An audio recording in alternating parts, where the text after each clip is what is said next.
دا اعلان وکړ چې د نن بعد به فیصلې په پارلیمنت کې نه، په ایوان کې نه، د نن بعد به فیصلې پر چوکونو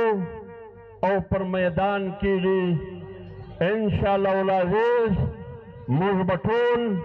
د دغه نارې سره ملګري یو.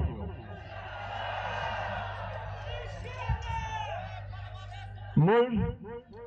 د بلوچستان پر دغه پسمانده مظلوم محکوم قومونو که پښتون دی که بلوچ دی، هغه چې د هرې ژبې خاوند دی، خاورې ته د مولانا صاحب وراتګ ته د زړه د تله د زړه د کومې شراغلی وایو. درېیمه خبره د انتخاباتو ده. زړه خو ډېرې خبرې غواړي، لیکن اصل خطاب، اصل تقریر دا د قائد جمعیت حضرت مولانا فضل الرحمان صاحب دی. موږ تاسو ټوله د هغه د وینا او د هغه د خطاب د اورېدلو دپاره راغلي یو. لیکن ملګرو پر سټیج باندې 10-15 منټه مخکې یو تحریر عوامي اسمبلی پشین دا ملګرو پر سټیج باندې تقسیم کړي. لہذا په دې کې د دوو تحریکو ذکر دی. یو تحریک مزاحمتي تحریک و چې د هغه بنیاد مولانا قاسم نانوتوي رحمت الله علیه شو. بل تحریک د شیخ الهند رحمت الله علیه تحریک ریشمی رومال د مولانا قاسم نانوتوي رحمت الله علیه تحریک د 1850 دا د ازادۍ تحریک و. د شیخ الهند محمود الحسن رحمت الله علیه تحریک دا د ازادۍ تحریک و. د چا خلاف؟ د انګریز او د انګریز د نوکرانو او د انګریز د غلامانو او د انګریز د پیروکارانو او د انګریز د ایجنټانو خلاف دا تحریک و. په مختصرو الفاظو کې مولانا حسین احمد مدنی رحمت الله علیه کتاب لیکي. دا هغه کتاب خلاصه دا ده چې پر دې خطه د بر صغیر انګریز قبضه وکړل، د مسلمانانو پر سیاست یې قبضه وکړل، د مسلمانانو پر دولت او پر سرمایه یې قبضه وکړل، د مسلمانانو پر تهذیب، ثقافت، دود او کلتور باندې قبضه وکړل، دینی مدارس یې د مابینه وایستل، په زراعو علما کرام په درخته وځړول، په درختو په زراعو علما کرام سمندر ته واچول، کتابونه پلکاو، قرآنونه دا اوبو ته وغورځول. علما کرام په سولې ځړېدو. د مالټا په جیل کې شیخ الهند او مولانا حسین احمد مدنی د مالټا په جیل کې دي. د چش دپاره، هغه د ګیډې دپاره نه و، هغه پیټ پرست نه و، هغه د سرمایه او د دولت دپاره نه و، هغو د ازادۍ جنګ کاوه، هغو د اسلام پیغام و دنیا ته ورکاوه. ځکه اسلام هغه اولنی دین دی چې هغه انسانیت ته د ازادۍ او د حریت پیغام ورکوي. د هغه بعد د مزاحمتي تحریک نه بعد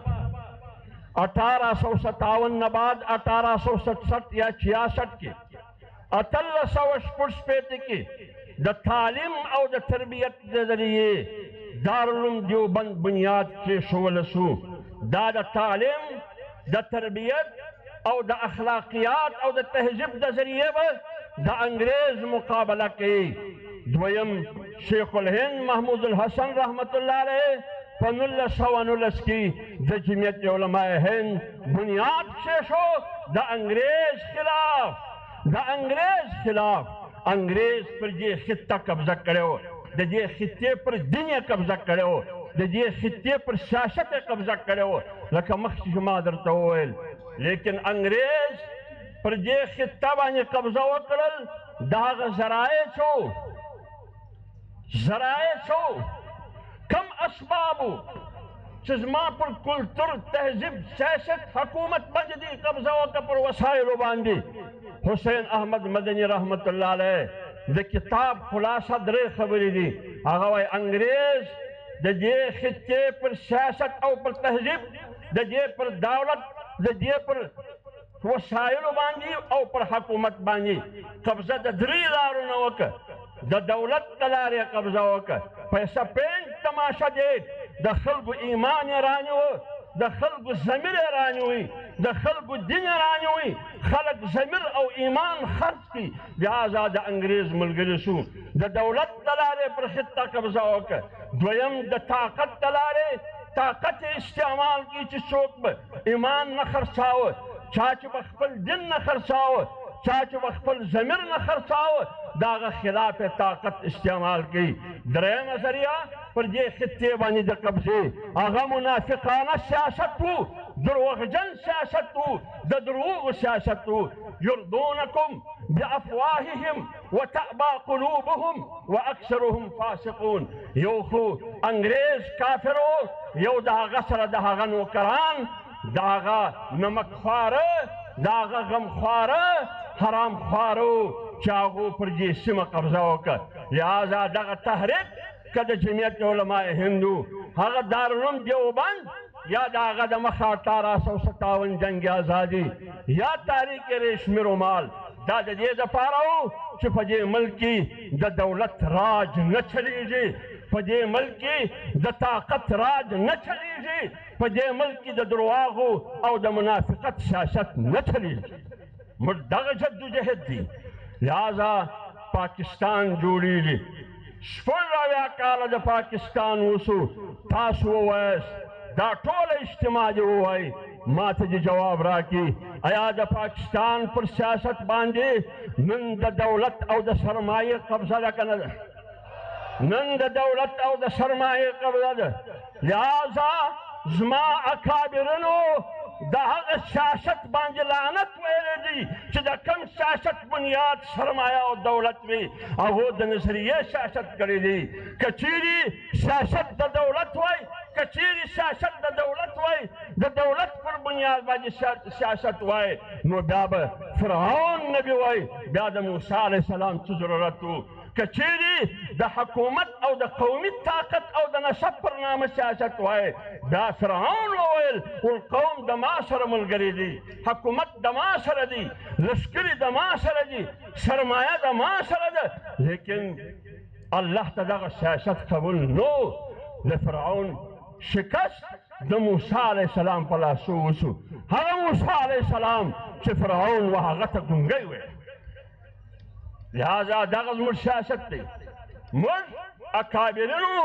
د هغه دولت او د هغه سرمایې مخالفت کړی دی کم دولت کمه سرمایه چې د دین خلاف استعمالیږي د اسلام خلاف استعمالیږي د هغه طاقت مخالفت یې کړی دی لہذا دویمه حربه د انګریز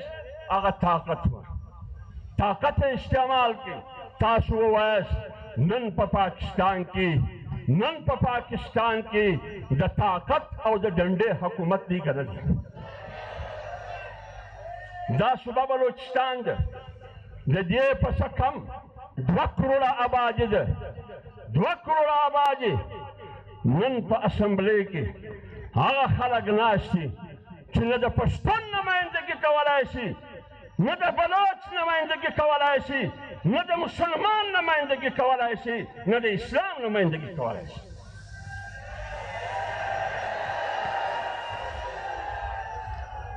دا ولې موږ خو د جمهوریت معنا دا کړو که چیرې د انګریز معنا واخې هغه وایي د جمهوریت معنا دا ده چې د جمهورو حکومت د جمهورو د لارې او د جمهور دپاره د عوامو حکومت د عوامو د لارې د عوامو دپاره لیکن نن د پیسو حکومت د پیسو د لارې د پیسو دپاره دا حکومت موږ نه منو دا موږ نه منو دا حکومت لہذا حکومت به هغه چې هغه د نظریې تحفظ کوي لہذا نن په اسمبلی کې څوک ناست دي یو وایي ما 40 کروڑ روپۍ ورکړي دي بل وایي ما 10 کروڑ روپۍ ورکړي دي پزه دې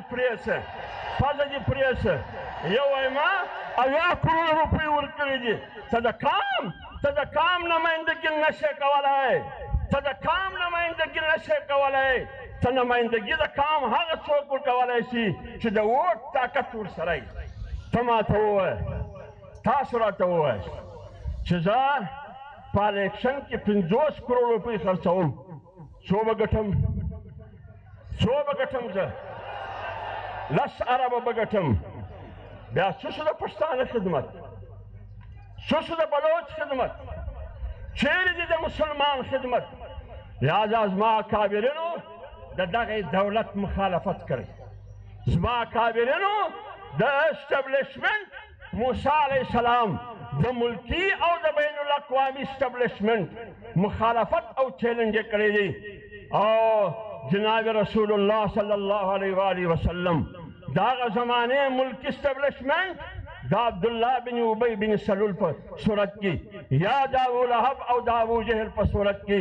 انټرنیشنل اسټبلیشمنټ د قیصر او د کسرا په صورت کې دا ټول قوتونه رسول علیه السلام چیلنج کو لہذا موږ د هغه اولاد یو لہذا موږ دغه قوتونه چیلنجوو په دې پوشن کې مولانا غمامت صاحب MNA جوړ شو دوه واره د دې پوشنه سره مولانا عبدالغني صاحب رحمت الله علیه دوه درې واره MNA جوړ شو نن د پوشن خلکو د مبارکبادي وړ یاست تاسو د جمعیت علما اسلام پر قیادت باندې پر مولانا فضل الرحمن صاحب باندې اعتماد وکړ هغه مې کامیاب کړ هغه مې پارلیمنت ته ورساوه هغه د اسلام آواز دی هغه د دین ترجمان دی هغه د مدارسو ترجمان دی هغه د مظلوم قوم او د محکوم قومو ترجمان دی هغه که پښتون دی که بلوچ دی هغه که پنجابی دی که سندی دی لہذا پکار داده د هغه نظریې پر بنیاد چې کومه نظریه په میراث کې راپاته ده د شیخ الهند او د قاسم نانوتوي نه د هغه په رڼا کې پکار داده موږ د خپل قیادت ملا او دغه رژیم که بین الاقوامي اسټبلیشمنټ دی چې سرپرستي امریکا کوي او پاکستاني اسټبلیشمنټ چې سرپرستي پنډې او اپاره کوي لہذا چې زما ووټ غلا کوي زما پر ووټ باندې قبضه کوي او ډاکوي موږ د دې خلاف د جنگ اعلان کوو او دا بیانیه به فیصله وکوئ چې وروره موږ جیل ته تیار یو وروره موږ پانسي ته تیار یو موږ قید او بند ته تیار یو موږ په دې ملک کې دروغجن سیاست نه پرېږدو موږ په دې ملک کې د سرمایې سیاست نه پرېږدو موږ په دې ملک کې د ډنډې سیاست نه پرېږدو موږ په دې ملک کې اسلامي سیاست کوو هغه اسلامي سیاست چې هغه و پښتون ته هم حق ورکوي هغه اسلامي سیاست چې هغه و بلوچ ته هم حق ورکوي هغه اسلامي سیاست چې هغه و پنجابي ته هم حق ورکوي هغه اسلامي سیاست